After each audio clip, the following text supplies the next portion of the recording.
Great. Kleenexes to be specific. All right. Good? Cool. Hey everyone, this is Kerry coming to you from the Front Range Film Festival here for the 8th annual Front Range Film Festival in lovely Longmont, Colorado, and trying to capture the tone of this. I've been talking with Kieth a little bit about his film, and I want to make sure that we do it justice. Kieth Wakefield brought G-Ride, the Mike Griffith story, and I was immediately intrigued and captivated by this story of recovery.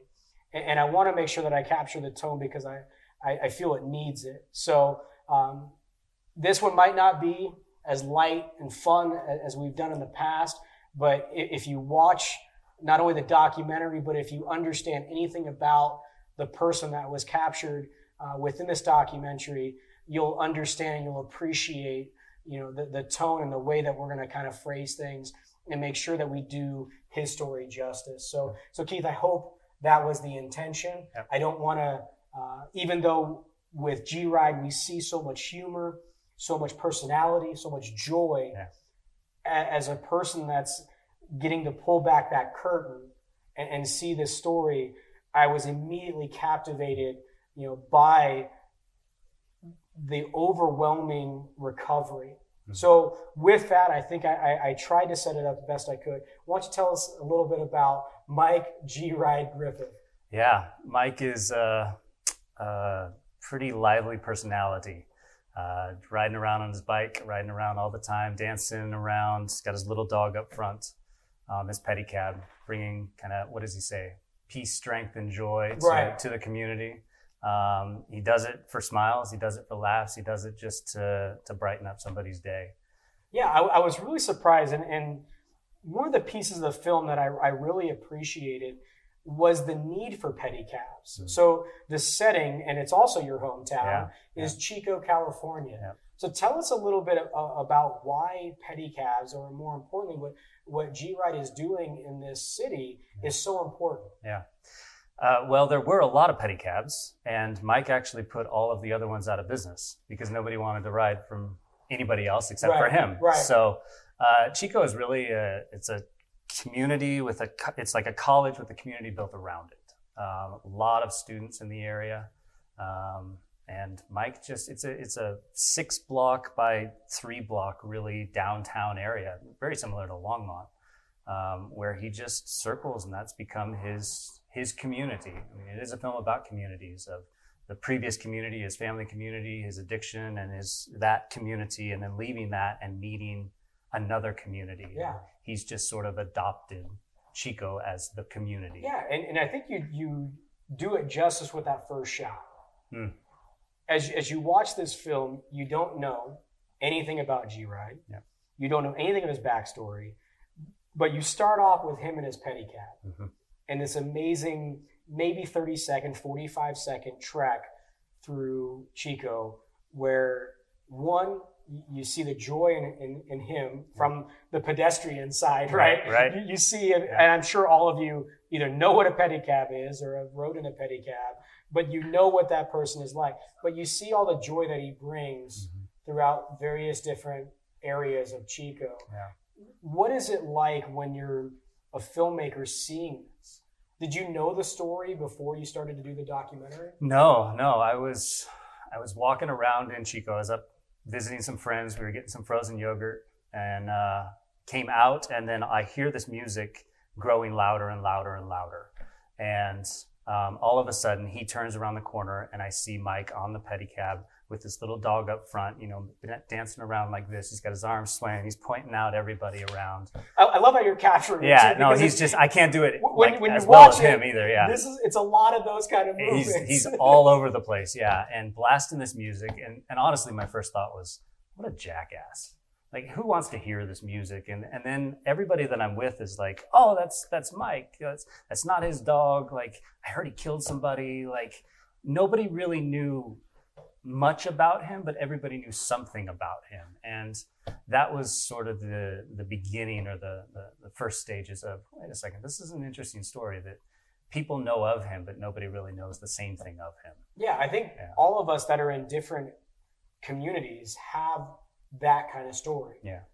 A member of the community that you know, Yeah. that you see consistently throughout your day or weekend or whatever, but you don't know facts. Yeah. And what I appreciate about what you just said, that we talked a little bit off, and I want to make sure we can capture it on camera, is a lot of the descriptions or details about this person weren't necessarily positive. Yeah. I mean, everybody smiled when they told you things, but nobody actually said, "Oh, I love this person because they're so great for the community." It was like, "Oh, the dog is not his," and it's more of an act. Yeah. And I think any of us that have been around pedicabs, that's kind of our attitude as well. Mm. We don't necessarily know anything about it, or more importantly, what you did, go and research and find out what that story is. Yeah. So tell us a little bit about how that story unfolded. And I hate saying story because it's a life. Yeah. It's not a story that was written by Hollywood. And I think that when you watch it, you couldn't really write it and have the ending that it had. But tell us a little bit about, as you kind of worked with Mike, how that story kind of unfolded. It was, so I basically just contacted him, said, "Hey, I'd like to tell your story." I was looking for something to do. Like I mentioned before, I'm a hospital chaplain looking for something to do to get me away and outside of all of these stories that I hear that are pretty sad each day. So contacted him, started filming. The awards sequence in the film was actually the first. We show up, introduce ourselves, then get in the truck, and then go to the awards. That was the first thing, yeah. Wow. And so I think we had 3 days worth of shootings scheduled. And by about a day and a half in, he was exhausted. Yeah. And left, basically. So we're standing around like, okay, I guess B-roll of Chico. Like, what do we do now? I mean, I planned this trip because I don't live in Chico anymore. Right. I live in here. And so, it was just a really cool opportunity to try and connect with him and then to try and follow him around. So a lot of the texting would be like, "Hey, can we meet at this place?" And then he wouldn't show up. And then I'd listen. He's very easy to spot because he's the only pedicab around downtown and he's blasting this music. So then I'd hear him and then I'd kind of flag him down and get in the back of the pedicab and go off and just keep filming. And so it was insane. For those of you that haven't watched it, I know as everybody, I know you're going to, that scene where the awards are presented, it happened about midway through, I think, the documentary. It's certainly something that you're immediately connected to. What annoyed me though, and Chico, for this, I'm really upset with you. How does he get second? Like, how do they tie? They tie for first. How do they tie for first? Yeah, so not second, but tie for first. Like, either make a new category of best pedicab, or don't give it, Well, that was the thing, is he's up for best cab company. Right. And he's not a cab. And he talks about that because now, by the way, the truck was awesome. Yeah, the truck is. Can I get in pretty that? Sweet. Yeah. And his description, like, not really. I'm not certified. Yeah. I'm not, done for cabs. Like, but it's interesting that they lumped him into that cab category. Everybody just put his name in there. Right. So people just started nominating him. So he was nominated for that and local personality. That was so as an audience member, I'm a little frustrated. I'm going to say a little frustrated that he doesn't win outright. Yeah. But then immediately the MC, the announcer is like, "Oh no, stay up here." And you won for best personality. Right. And if I understood, taking it one step further from the documentary, he's now won 4 straight times. Yeah, he's won 4. For best cab or best personality, or both. Yeah. So if he gets one more at 5, you get living legend in Chico. So this next October, if you're in Chico and can vote for Mike for both of those. Well, after the social media outrage, we're going to make sure that happens, especially after tying for first, even though it shouldn't be. Right. But I think that the one part, we kind of jumped right into. I want to take a step back and make sure that we understand who this person is. Yeah. This is someone that's recovering. Yeah. How did you choose to tell the story of recovery? That's Mike's story. I didn't really choose it. It's just it's who he is. I got a lot of better understanding of the decision-making process, where every single moment in the present moment is an opportunity to relapse. And I learned a lot of that from Mike, of just how driven, how strong he has to be mentally to every single day, every decision he makes. If he's getting that little, I think he calls it a little tickle in the back of his mind, then he's got to find recovery, he's got to find a group, he's got to find a sponsor, somebody. And so it just naturally came out. What I began looking at beyond the recovery part was how does one end up into that addiction? Mm-hmm. This film doesn't name what his addiction is. Right. Specifically because we're all addicted to something and we can all connect with addiction. So if I name what the addiction is, well, that's not my struggle. Right. But we all have that struggle in whatever capacity. Well, I think anybody, and certainly from me to you, I connected to the story. The story of anybody. It's not even a matter of recovery. It's overcoming challenges. When you understand Mike's upbringing, and as he talks it through, and if I remember right, it's not even at the beginning. You don't set it up like a normal, documentary. Like, here's him as a baby, here's him as a young adult, and you're setting up for, oh, no wonder he's in recovery. It's because I was setting him up. I was hopefully setting up the audience to form a judgment, because that's what we do. Judgment of homelessness, a judgment of addiction, and that to say like, well, yeah, of course he's homeless, so he's going to end up there. I mean, he actually talks about how he went into his addiction was so he could stay up late at night. Yeah. He'd sleep in the day when it's safe, but it wasn't safe at night. So if he did the drugs, then he could actually stay awake and protect his stuff. And I think what you're all missing is you've watched this kind of story unfold many different ways. But when you see him under that bridge, talking about exactly what you just said, and the wording that he uses, there's no emotion. Yeah. There's no anger. Yeah. There's no excuses or complaints. It's a fact. Yeah. When I was doing this, I stayed here. I did. It's a very matter-of-fact approach, which is unlike what I think we've seen in the past, or a narrative that's been typically across this medium that we're looking at, right? What I want to make sure we capture, and I apologize for the horrible transition, but there's this amazing underlining story that you talk about a person's life, you talk about a person's journey to recovery, but there's also this horrific event that occurs. So I know it's a spoiler, but I think it needs to be said. Tell us a little bit about how Mike was able to impact a family. Yeah, so Christina Chesterman was a nursing student in Chico who was tragically hit by a drunk driver crossing a bridge about 2 blocks from her house. So she's on her way home from studying from the library that night, and ended up dying 2 or 3 days later in the hospital. Mike was riding around and he was interested in doing something for the community, but he wasn't sure what. He was just a few years out of his addiction into recovery and really starting to say, how can I do something bigger? There was another student that there was some event that was done for, and he kind of saw that and went, that's kind of cool. What can I do? And so he reached out to the family, the parents. And Christina's story has been picked up. I think it's in a film. I forget what the film is called, Heart of the Matter or something like this. So they've got a piece of her story in that. And so he just reached out to the parents and said, hey, Chico community, it's a great place. I'd like to do something. What's not told in this is the trauma that both of the Chesterman kids had happened in Chico. So they were kind of dismissive of Chico, like it's not a good place, it's not a bad place. And Mike was saying, let's kind of do something together. And so they organized this event and they put together this bike safety event. And and then come to find out that Mike had this connection with Christina previously that he didn't know about until after he had made contact with the parents. And then they kind of see what that connection was. So it was sort of this, they probably would have met anyway, but it speaks to how Mike is just genuine and wanting to help and wanting to do something. Yeah. It's bike related and alcohol related. I think that was what, when I initially watched it, I didn't pick up on Christina, sorry. Yeah. She was on a bike. Yeah. When you hear someone being killed by a drunk driver, you assume that it's in a vehicle or they're a pedestrian, whatever the case. She was riding her bicycle home from school, right?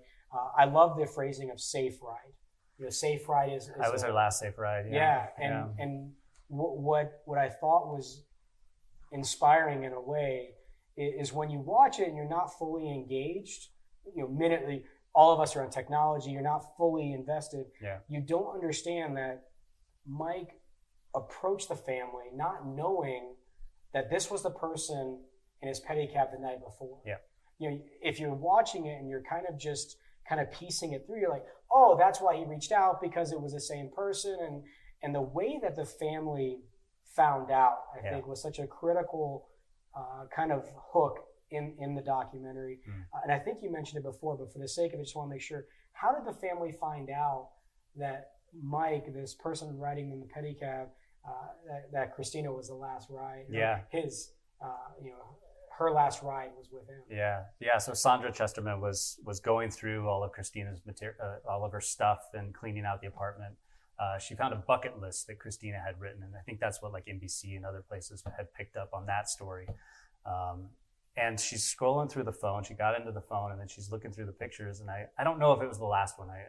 I'll say for the dramatic effect, it was the last picture. I have no idea what the order was, but is going through and then finds a picture of Christina holding little G on the back of Mike's pedicab. And so she had made contact with Mike. They're working on this event, and in between there is when she found out what that connection was. And I think any of us, if that happens, it's some sort of emotion, right? And the way that Mike kind of talks through it, again, brings back this idea that it's nothing new to him. This isn't something that's awe-inspiring or, oh, look at what he did. It was just, hey, I did my job. This is my service. Yeah. I did my service. I continued my service with doing the event. Yep. Nothing was the inspiration behind it. Yeah. And as not only an audience member, but as a person, it's such a crazy way of looking at a human being that it's not gratifying. It's not a sense of gratification. It's a service. Yeah. And I think from the documentary point of view, that's what I got from this person, is that this is his service. Yeah. And I appreciate the way that everything was kind of just in that matter of fact, like, here's what I did. I lived here. I put a blanket. And I think one of the things that towards the end, right, the shed. Yeah, the shed. The shed. And I'm going to save that because you're going to watch it. Yeah. But the shed, it's my goodness, my mind is blown by a person telling their story and taking it one step further. This is a person sharing their life with not only yourself, but with me, someone that probably would never have known any other way. Yeah. So I really appreciate the way that you brought it out. I really appreciate the story. But outside of what I've done to try to do a service, which is horrible. No, it's great. What do you want the audience to take away from it? What's the end goal with people viewing this and then taking something that they now own and it's their thing to continue to add service to? Yeah, I think Mike's main message, and the main message that I'm trying to get from the film, through the film, is it doesn't take much to impact another life. That can be a smile, or that can be a full, bike safety awareness, drunk driving awareness event, and anything in between. I mean, Mike he's just as inspiring for the event as he is for the smile. Muting the stereo for the little kids when he sees a baby sleeping or something, to turning it up and singing all these Disney film, movies that the songs that I can't afford to pay and put in the film. I mean, how hard can that be? Go, Dad, go! Yay! Good job! Hi! Mine too! But the message of it, we impact others by just being, and the necessity for community, whatever that community is, we're a part of it individually, and we have an impact on others. Yeah. And taking it one step further, what I thought was really inspiring was the situation with the kids. I think now in our climate and our society, we're a lot more protective. Yeah. And to see someone that has dealt with addiction, to now being embraced by a community to where they can be around these young adults on a consistent basis, and these young adults can see a very positive message. I know that wasn't at least in my eyes, it wasn't a huge, kind of like, hey, look at this. Yeah. But it was something, if you're looking for it, you can see it. Yeah. It's the ability to rebuild. Yeah. You can Yeah. always come back Yeah. from mistakes. Yep. And I think that's what I got from Mike Griffith's story Yeah. is no matter what we do, Yeah. and no matter how bad you feel regarding those situations, you always have the ability to recover, Yeah. but it takes time. Yeah. Right? It's not something you can do overnight. Yeah. It's not something you can just change Yeah. with the immediacy. It's something that if you put time and effort into it and be genuine, Yeah. these things will come out of it. Yeah. So Yeah. again, I apologize. I know normally we're a lot more laughing and humor and elements involved, Yeah. but when you watch this, you'll understand that I think this lends itself to the person Yeah. and the life that this man lives. So Yeah. I will stop talking, I promise. No worries. Anything else that you want to make sure that we capture about Mike, or more importantly, how we can get people to see this story Yeah. and this life on TV, or Yeah. on social media, whatever it is. So the plan for the film right now is festivals like Front Range Film Festival, showing here, showing in a few others. And right now I'm working with a clinical psychologist at what's called CEDAR, the Center for Dependency and Addiction Recovery, to put materials together for this as a 22-minute film to be part of an hour-long recovery group session. So a film companion guide working on how to actually get this into recovery groups so that people can identify hopefully with that, and then take it to whatever their pedicab is. Yeah. Whatever their everything seems to hinge around that pedicab for Yeah. Mike. So what is each person's pedicab? Yeah. And I think always remember that it just starts with action. Yeah. Had he not asked, and by he, Yeah. if Mike G. Wright Griffith hadn't asked this guy on a pedicab, how do you do this? Teach me how to do it. Yeah. This story never takes place. Yeah. The impact that he's made, not only on the community, but on the lives of the Chestermans, Yep. and the impact that he's had there doesn't happen. And if you don't understand that, I don't know how else to capture it. Yeah. And we didn't even talk about Little G. We Yeah, didn't talk Little about G, any yeah. of like the Yeah. really fun and the really interesting elements of it. Yeah. But Keith, I really appreciate your time. Yeah, of I course. know it's a great story, and I appreciate Thank the way you brought it, not only to Longmont, but to obviously Project Nerd and the additional audience Yeah. out there. But again, guys, I apologize. I know it's normally more fun and more inspiring, but please, out of anything you hear me say, watch this movie, watch this documentary, take from it what you need to, but understand this is a genuine look at a person's life. So with that, stay tuned to more content from the 8th Annual Front Range Film Festival. And please go out, not only from a chaplain point of view, hopefully you don't see them in that, Yeah. but Right. continue to stay tuned for more information and more details about how you can view G-Ride, the Mike Griffith story. Yep. Until next time, we'll see you soon. Hey, thanks a lot. Appreciate it. Yeah. Thank you so much.